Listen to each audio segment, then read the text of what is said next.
stranded among the stars. The cold void of space had never felt so isolating. For Lieutenant Ilara Vayan of the Andar Sovereignty, this mission was supposed to be a routine patrol. Her sleek reconnaissance vessel, the Vigilant Horizon, had been dispatched to monitor a disputed region of space near the uncharted Morrison Nebula. It was a routine assignment, one she had executed dozens of times. But this time, everything went wrong. Ilara's ship had been ambushed by an unseen enemy. Her systems failed without warning, leaving her plummeting toward the surface of an uncharted planet. She barely remembered the chaos of alarms blaring, the wrenching impact, and the deafening silence that followed. Now, lying amidst the wreckage, her breaths were shallow, her left arm numb from the crash, and her thoughts clouded by pain. The planet, a sprawling expanse of vibrant green foliage and jagged cliffs, was alive with strange sounds. Alien birds chirped with shrill cries, and the rustle of unseen predators echoed in the distance. The atmosphere was breathable but heavy, a mix of humid air and faint metallic tang. Ilara tried to move but winced as pain shot through her shoulder. Her survival instincts kicked in. Assess injuries, secure shelter, and determine her location. Ilara activated the emergency distress beacon on her wrist console, but the display blinked weakly. The crash had damaged the device, its signal barely functional. With a deep breath, she scanned the surroundings. Her reconnaissance pod had broken into two, the cockpit lodged between towering alien trees. Smoke spiraled upward, a telltale signal for anyone, or anything, on the planet. Her heart sank. Rescue wasn't guaranteed, especially in this isolated region of the galaxy. But as an Andar soldier, she was trained to adapt and survive. Gritting her teeth, she tore a piece of fabric from her uniform to bind the gash on her arm.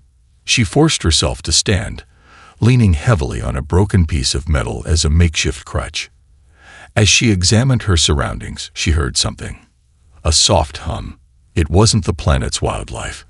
It was mechanical, a low, rhythmic sound that set her nerves on edge.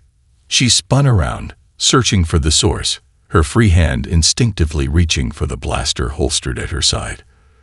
The weapon had miraculously survived the crash. From the shadows of the dense forest, a figure emerged. At first, it was hard to discern its shape.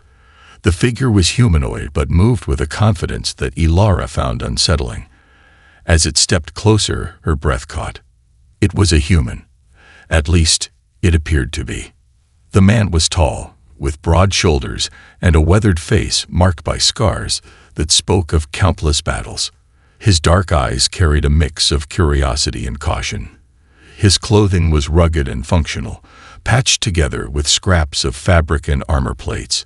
He carried a small pack on his back and a rifle slung over his shoulder. "You're not from around here," he said, his voice calm but firm, tinged with a deep accent Ilara didn't recognize. Ilara's mind raced. Humans weren't supposed to be in this sector. The Andar Sovereignty's records indicated no human colonies within several light years of this planet. Yet here he was, standing before her like some ghost from the past. "Who are you?" she asked, her voice hoarse. She tightened her grip on her blaster, though she wasn't sure she had the strength to lift it. The man raised his hand slowly, a gesture of peace. "Name's Sam Carter. I could ask you the same thing, but I figure introductions can wait. You look like you've been through hell." Ilara hesitated. She didn't trust him. She couldn't. But his tone was disarming, and the desperation of her situation left her little choice. She lowered her weapon slightly, though she kept her finger on the trigger. "I'm Lieutenant Ilara Vayan," she said cautiously, "and I don't need your help." Sam smirked, the corners of his mouth curling upward. "Funny. You don't look like you're in a position to refuse it." He gestured to her injured arm and the smoldering wreckage behind her. Before Ilara could respond, a distant roar echoed through the forest. It was deep and guttural, unlike anything she'd ever heard. The sound sent a shiver down her spine. Sam's expression hardened. "Listen," he said, his voice low and urgent. This planet isn't exactly friendly. If we stay out here, we're both dead. My camp isn't far. I can patch you up, give you some food, and then you can decide whether or not you want to trust me." Ilara's instincts screamed at her to refuse. She was trained to be self-reliant, to view outsiders with suspicion. But the pain in her arm, the unrelenting ache in her side, and the ominous sounds of the forest made her reconsider.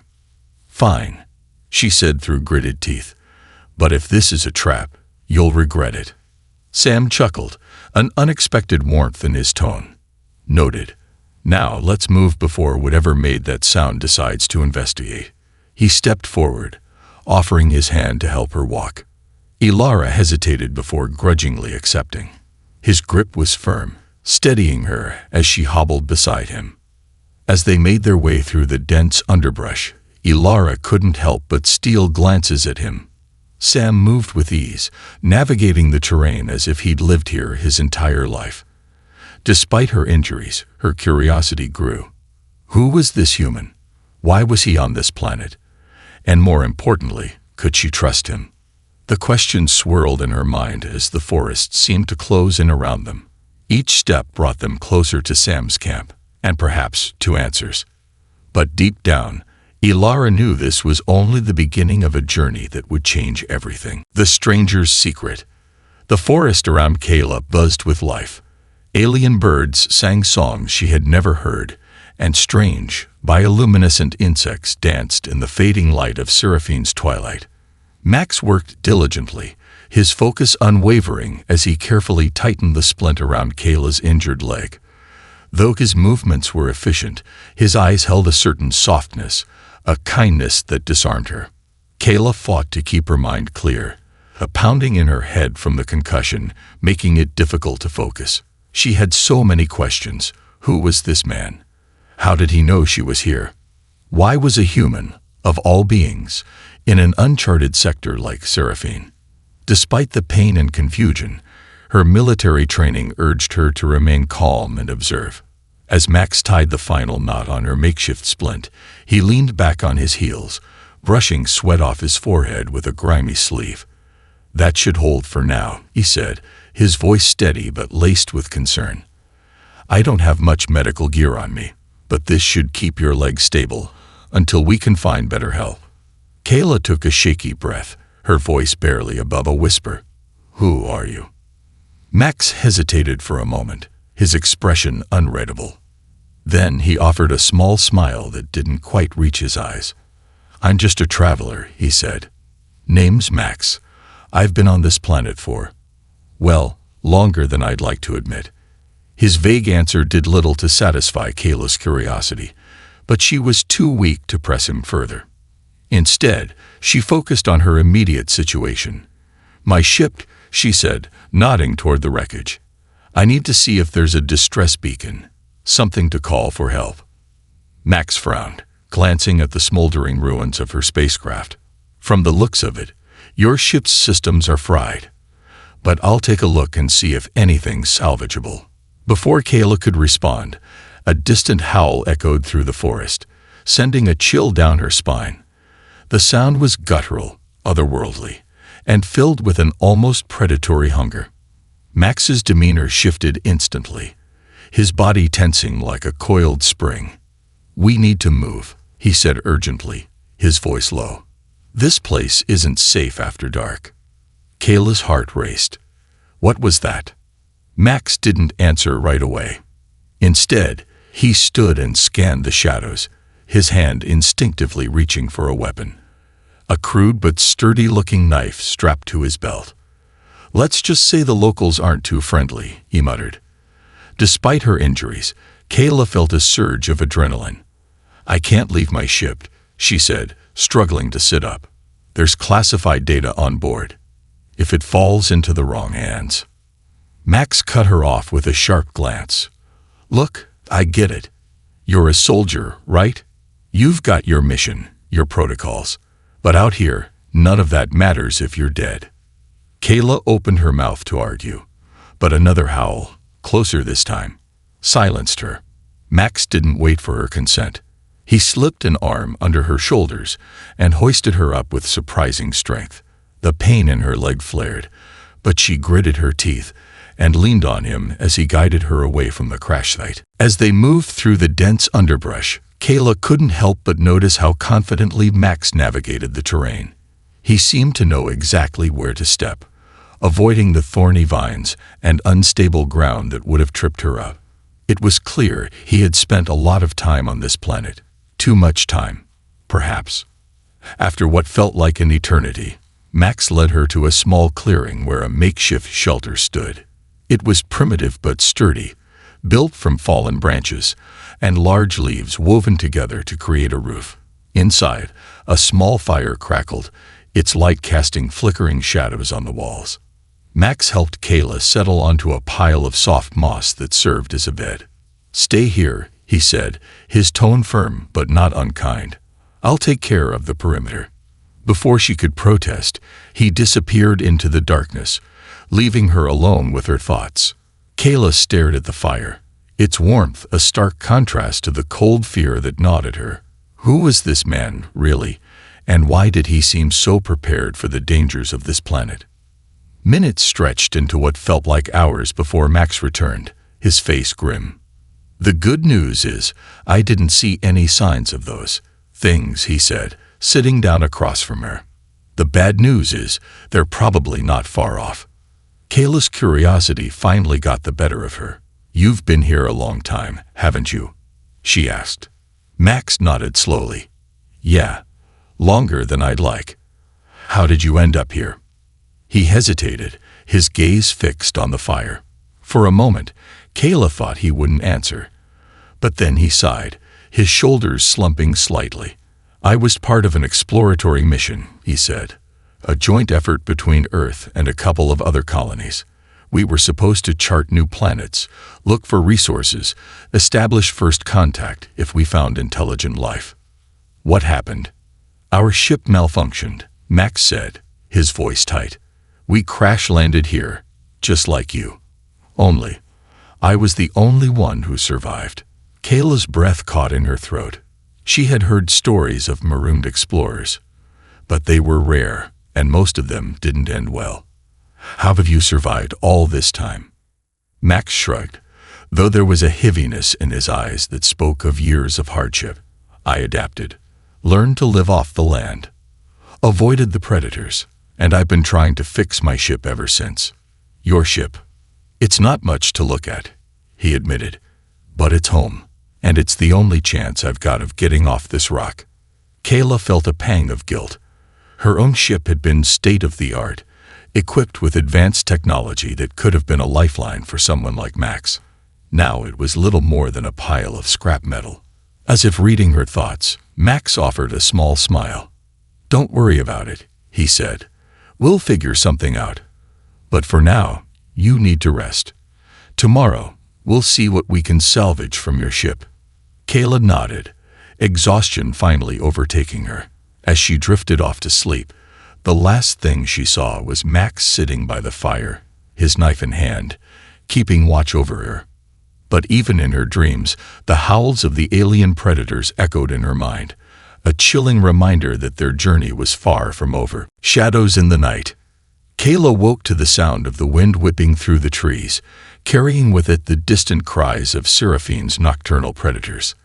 The fire had burned down to embers, and Max sat near the entrance of the shelter, knife in hand, staring into the shadows beyond. For a moment, she watched him in silence.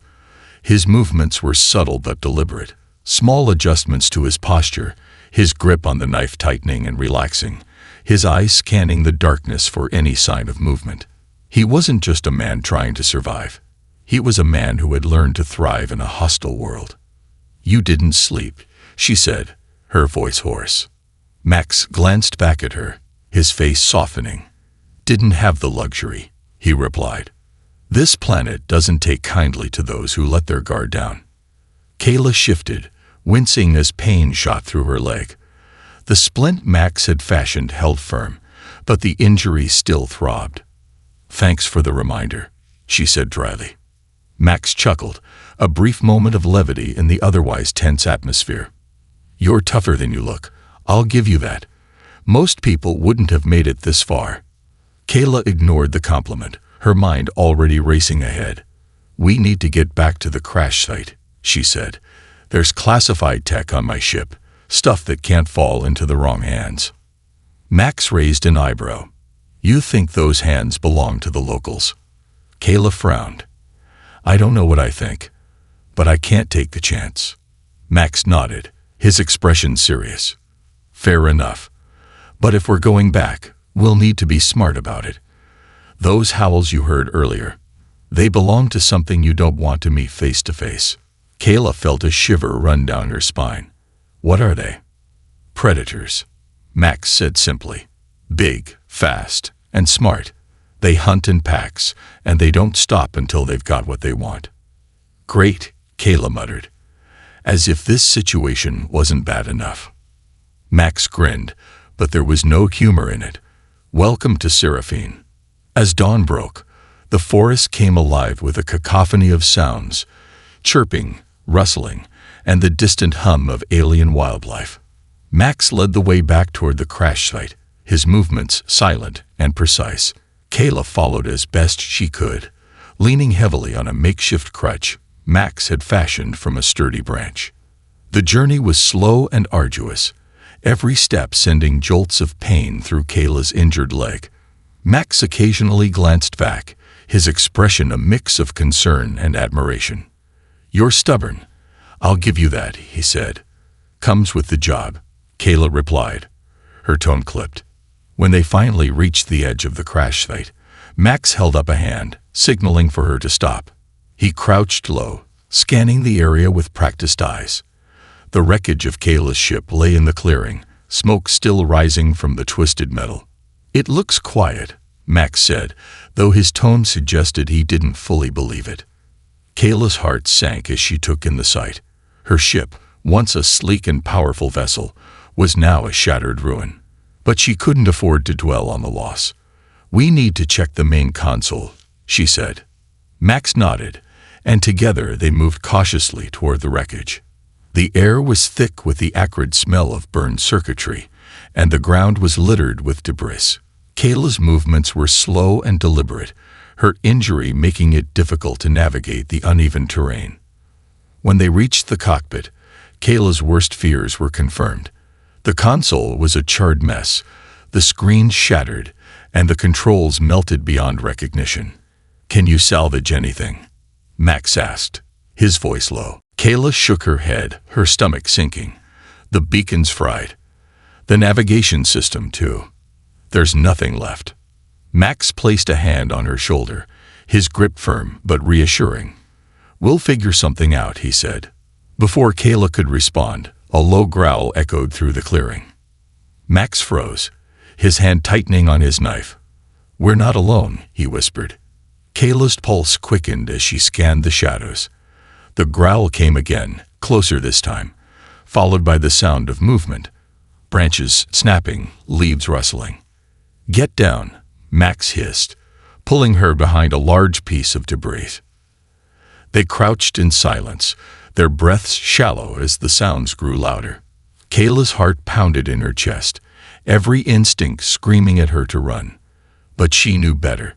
Running would only make them an easier target.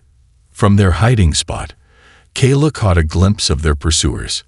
They were unlike anything she had ever seen, sleek, four-legged creatures with scales that shimmered in the sunlight. Their eyes glowed with an eerie, otherworldly light, and their movements were fluid and predatory. Velicors, Max whispered. They've picked up our scent. Kayla's mind raced. She had heard of velicors in passing, deadly predators native to Seraphine, known for their relentless pursuit of prey. But seeing them in person was another matter entirely. What do we do? She whispered back. Max's jaw tightened. We can't fight them. Not directly. Our best bet is to distract them and make a run for it. Kayla nodded, though the thought of running with her injured leg seemed impossible. What kind of distraction? Max pulled a small device from his belt, a crude but functional smoke grenade. This should buy us some time, he said. When I throw it, follow me. Don't stop, no matter what. Kayla swallowed hard, her palms slick with sweat. Got it. Max waited until the Velicords were close, their glowing eyes scanning the wreckage. Then, with a quick flick of his wrist, he activated the grenade and hurled it into the clearing. The device exploded in a cloud of thick, choking smoke, obscuring the Velicord's vision. Max grabbed Kayla's arm and pulled her to her feet, guiding her through the chaos. The two of them ran as fast as they could, Max half carrying Kayla as she struggled to keep up. Behind them, the Velicords howled in frustration, their cries echoing through the forest. Kayla's lungs burned, her legs screaming in protest with every step. But she didn't stop. She couldn't. When they finally reached a dense thicket, Max pulled her down behind a cluster of large rocks. They sat in silence, their chests heaving as they listened for any sign of pursuit. The forest was quiet again, the only sound the faint rustle of leaves in the wind. "We made it," Max said, his voice filled with relief. Kayla nodded, though her mind was already racing. They had survived this encounter, but the Velicords wouldn't give up so easily, and with her ship destroyed and no way to call for help, their situation was growing more desperate by the minute. As she sat there, catching her breath, Kayla couldn't shake the feeling that their fight for survival was only just beginning. The price of survival. The forest seemed to hold its breath as Kayla and Max sat in the thicket, their bodies tense and battered. Though the Velicord's howls had faded into the distance, the oppressive sense of danger still clung to the air. Every snap of a twig or whisper of wind made Kayla's heart leap. Max wiped the sweat from his brow, his knife still clutched tightly in one hand. "They'll circle back," he said, his voice low and grim. "They always do." Kayla leaned her head against the rough bark of a tree, struggling to control her breathing. Her leg was throbbing worse than ever, and she could feel the edges of panic creeping into her mind. "You're telling me this is their version of playing with their food?" Max glanced at her, his expression unreadable. "Something like that. They're territorial, but they're also relentless. If they think we're worth the effort, they won't stop." Kayla stared at him. "And what makes us worth the effort?" Max gave her a faint, humorless smile. "We're warm, we're moving, and we're in their domain. That's all it takes." Kayla cursed under her breath. "Fantastic. So, what now? We just keep running until one of us collapses." "No," Max said firmly. "We're going to outsmart them." She raised an eyebrow. "Outsmart them? I thought you said they were smart." "They are. But they're still animals. If we can disrupt their instincts, confuse their senses, we might stand a chance. But first, we need to find higher ground." Kayla frowned, scanning the dense forest around them. The towering trees loomed like silent sentinels, their thick branches interwoven to create a canopy that blocked out much of the sunlight. Higher ground. Why? Max tapped his temple. Velicords rely on their sense of smell and their speed. They're built for ground-level pursuit. If we can get above them, we'll have the advantage. Kayla looked up at the trees, her heart sinking. "You mean climb?" Max nodded. "You up for it?" She gave him a withering look. "Does it look like I'm in any condition to climb trees?" "Max." He sighed, running a hand through his hair. "Fair point. But we don't have a lot of options. If we stay here, they'll find us." Kayla swallowed hard, her mind racing. She hated feeling helpless, hated the idea of relying on someone else to save her. But she wasn't stupid. She knew she couldn't do this alone. "All right," she said finally, "but you're going to have to help me." Max grinned, a spark of determination lighting up his face. "Don't worry. I've got you." The climb was grueling. Max scouted out a sturdy tree with low-hanging branches, its thick trunk covered in moss. He climbed first, moving with a surprising agility that belied his rugged frame. Once he reached a secure perch about 20 feet up, he tied a rope around the trunk and lowered it to Kayla. "Wrap it around your waist," he instructed. "I'll pull you up." Kayla hesitated, staring at the rope. The idea of dangling helplessly, while Max hauled her up like a sack of cargo, didn't exactly thrill her.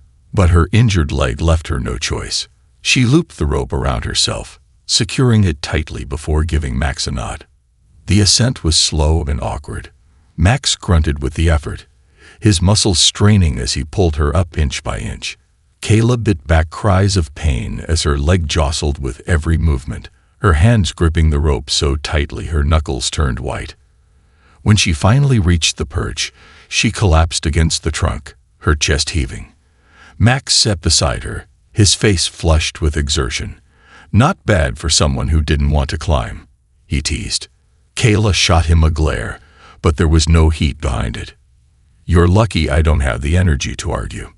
Max chuckled, his laughter echoing softly through the canopy. For a moment, the tension between them eased, replaced by a fragile camaraderie born of shared survival. From their vantage point, Kayla could see the forest stretching out in all directions, a sea of green that seemed to go on forever. The crash site was barely visible in the distance, a smoldering scar on the landscape. But what caught her attention was the movement below. The Velicors had returned. There were 3 of them, their sleek, scaled bodies moving with a predatory grace. They sniffed the air, their glowing eyes scanning the ground as they searched for their prey. Kayla's breath caught in her throat as one of them paused directly beneath their tree, its nostrils flaring. "They're persistent," she whispered. Max nodded, his expression grim. "They're testing us, trying to figure out where we went." Kayla watched as the Velicor prowled around the base of the tree, its claws leaving deep gouges in the bark. Her pulse quickened. "What if they climb?" "They won't," Max said, though his tone lacked certainty. "Their bodies aren't built for it, but they might try to wait us out." Kayla's stomach twisted. "How long?" "As long as it takes," Max admitted. "They're patient." She leaned her head back against the trunk, closing her eyes. "Great. So we're stuck here." "Not necessarily," Max said. "We just need to come up with a plan." Kayla opened her eyes, staring at him. "Do you always have a plan, or are you just making this up as you go?" Max grinned. "A little of both."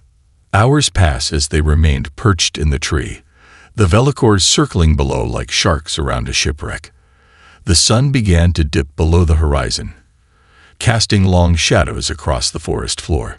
Kayla's stomach growled, a painful reminder of how long it had been since she'd eaten. "We can't stay up here forever," she said quietly. "I know," Max replied. He was sharpening a stick with his knife, his movements precise and methodical. "That's why we're going to turn the tables." Kayla raised an eyebrow. "Turn the tables? On them?" Max nodded. "If we can't outrun them, we'll outthink them. Lure them into a trap." Kayla frowned. "A trap? With what?" Max held up the sharpened stick, a glint of determination in his eyes. "With this, and a little ingenuity." She stared at him, her skepticism clear. "You're seriously going to take on 3 Velicors with a pointy stick?" Max shrugged. "Sometimes survival isn't about strength. It's about strategy. These things rely on their instincts, their pack mentality. If we can disrupt that, we might stand a chance." Kayla hesitated, then nodded. "All right. What's the plan?" Max leaned in, his voice low as he outlined his idea. It was risky, borderline insane, but it was their only option.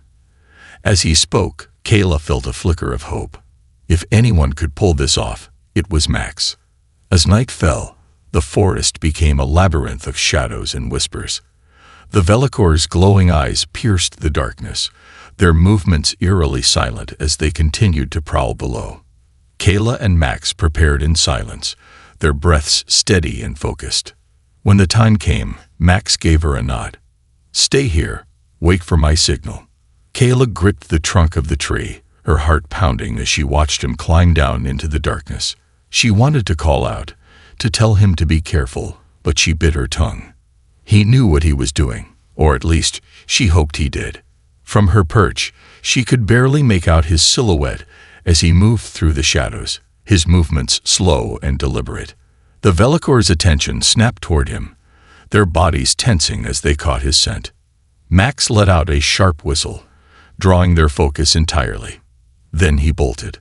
The Velicors reacted instantly, their bodies blurring as they gave chase. Kayla's breath caught in her throat as Max disappeared into the darkness, the sound of snapping branches and growls fading into the distance. And then silence. Kayla gripped the tree, her nails digging into the bark as she waited. The minutes dragged on, each one an eternity. Her mind raced with worst-case scenarios, her stomach churning with fear. Finally, a sound broke the silence. A single, sharp whistle. Max's signal. Kayla exhaled, relief flooding her body. She began her descent, her injured leg protesting with every movement. When she reached the ground, she found Max waiting for her, his face smeared with dirt and sweat, but alive. "It worked," he said, his voice breathless but triumphant. "They're trapped." Kayla stared at him, a mixture of awe and disbelief. "You're insane." Max grinned. "Maybe. But we're alive. And that's all that matters." As they moved away from the site, the first faint light of dawn began to creep over the horizon. For the first time in what felt like days, Kayla felt a glimmer of hope, but she knew their journey was far from over. The predators might have been defeated for now, but Seraphine was a planet that never truly rested, and neither could they. A glimmer of truth. The morning sun spilled through the dense forest canopy, casting long golden rays that illuminated the mist rising from the damp earth. Kayla and Max trudged forward, exhaustion etched into their faces. Every step was a battle. Her injured legs screamed in protest, and Max looked as though he hadn't slept in days. Yet beneath their fatigue, a fragile determination flickered, keeping them moving. They had managed to outwit the Velicors, but the encounter had drained them. The dense forest stretched endlessly ahead, and the crash site now seemed like a distant memory. Kayla had long stopped glancing over her shoulder, knowing full well that Seraphine held more dangers than just one species of predator. Max paused, leaning against a tree and wiping the sweat from his brow. "We need to stop. You're bleeding again." Kayla glanced down at her makeshift bandage. The fabric was soaked through with blood, the wound beneath it still raw and throbbing. She bit her lip, hating the idea of slowing them down. But Max was right. If she didn't rest, the injury would only worsen. "All right," she said, sinking down onto a patch of moss-covered ground. "Just for a minute." Max knelt beside her, inspecting the wound with a practiced eye. His hands moved with surprising gentleness as he adjusted the bandage, tearing off a strip of his shirt to reinforce it. "You've done this before," Kayla noted, her voice tinged with curiosity. Max smirked, his eyes flicking up to meet hers. "You pick up a few skills when you're running for your life." Kayla raised an eyebrow. "Is that a hint about your past, or are you just trying to sound mysterious?" Max chuckled, sitting back on his heels. "Maybe both, but if we're sharing secrets..." He trailed off, his expression growing serious.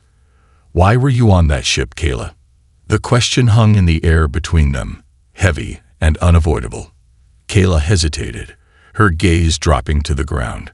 For a moment, she considered brushing it off, giving him some vague answer. But something about Max, his steady presence, his unyielding determination, made her want to be honest. "I was running," she admitted softly. "From everything. From everyone." Max didn't press her, letting her continue at her own pace. "My father, he wanted me to follow in his footsteps.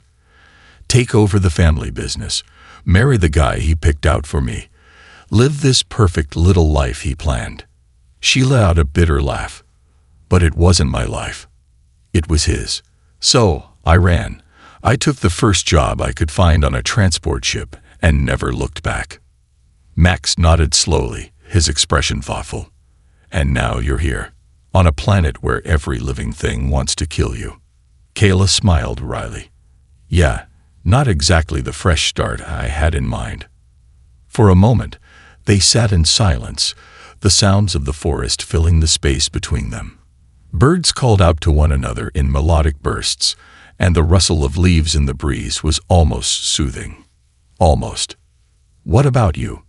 Kayla asked, breaking the silence. "Why were you on the ship?" Max's jaw tightened, and he looked away. "It's complicated."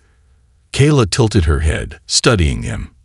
"You're good at dodging questions, you know that." He sighed, running a hand through his hair. "Fine. I was looking for someone." Kayla's eyebrows shot up. "Someone?" Max hesitated, then nodded. "My brother." The revelation caught Kayla off guard. She hadn't expected that. "Your brother? Was he on the ship?" Max shook his head. "No, but he was on Seraphine." Kayla blinked, trying to process the information. "Wait, you came here on purpose?" Max gave her a humorless smile. "Not exactly. The ship I was on was supposed to make a quick supply drop and leave. I thought I'd have time to find him and get back before anyone noticed. But the crash." Kayla's voice trailed off as understanding dawned. "You're stranded here too." Max nodded. "Same as you." Kayla leaned back against the tree, her mind racing. "Why would your brother be on Seraphine? This place is a death trap." Max's expression darkened. "Because he thought it was worth the risk. He's a researcher, obsessed with the idea of uncovering Seraphine's secrets. He believed the planet held something extraordinary, something worth dying for." Kayla frowned, her skepticism evident. What could possibly be worth all this?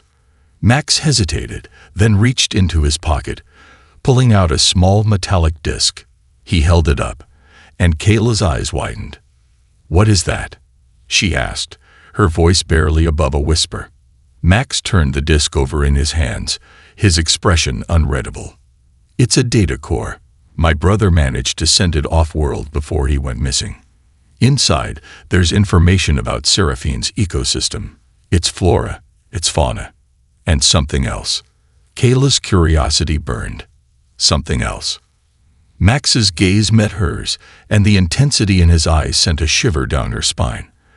"There's a substance on this planet. Something unique. My brother called it Eon. He said it could change everything. Medicine, energy, even the way we understand life itself." Kayla stared at him, her mind reeling. "And you think he's still here? That he's alive?" Max's jaw tightened. "I don't know, but I have to find out. And if he's not, I have to finish what he started." Kayla's heart sank as she realized the depth of Max's determination. He wasn't just trying to survive. He was on a mission that could cost him everything. "Max," she said softly, "this planet is deadly." He finished for her. "I know, but I can't leave without knowing the truth." As the day wore on, they continued their journey, Max leading the way with a renewed sense of purpose. Kayla followed, her thoughts a whirlwind of questions and doubts. She couldn't deny the allure of what Max had told her. If there was even a chance that Seraphine held something extraordinary, it could explain why so many people had risked their lives to come here. But it also made the dangers they faced all the more daunting. By the time they reached the edge of a cliff overlooking a sprawling valley, the sun was beginning to set. The view was breathtaking, a sea of green stretching out as far as the eye could see, dotted with strange, glowing plants that pulsed with an otherworldly light. Max paused, his eyes scanning the horizon. "We're getting close." Kayla frowned. "Close to what?"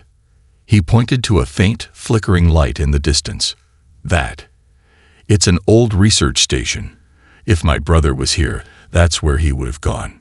Kayla followed his gaze, her stomach twisting with unease. The light was faint, almost ghostly, and the thought of what they might find there sent a chill down her spine. "Let's hope your brother left us something useful," she said, her voice tinged with apprehension. Max nodded, his expression steely. "Let's hope he's still alive." As they began their descent into the valley, the weight of their journey pressed heavily on both of them. The forest seemed to close in around them, its shadows growing longer and darker. The secrets of Seraphine were waiting, and Kayla couldn't shake the feeling that they were walking straight into the heart of danger, into the abyss. The descent into the valley was treacherous. The path twisted and turned, riddled with loose rocks and dense undergrowth.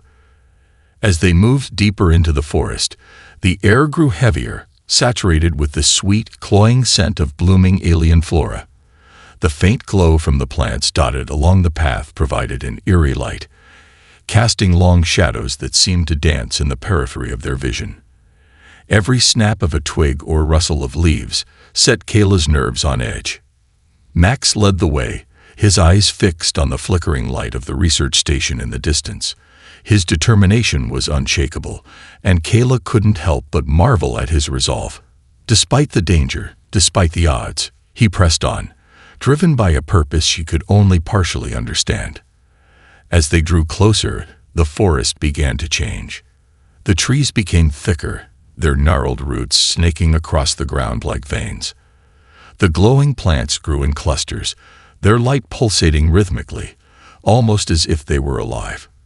Kayla noticed that the air here felt different, charged, almost electric. Her skin tingled, and the hairs on the back of her neck stood on end. "We're close," Max said, his voice low. He glanced back at Kayla, his expression unreadable. "Stay sharp. If something's been following us, it won't let us reach the station without a fight." Kayla nodded, gripping the makeshift spear Max had crafted for her. Her injured leg throbbed with every step, but she pushed the pain aside. She wasn't about to let her guard down now, not when they were so close. They reached the research station just as darkness fell.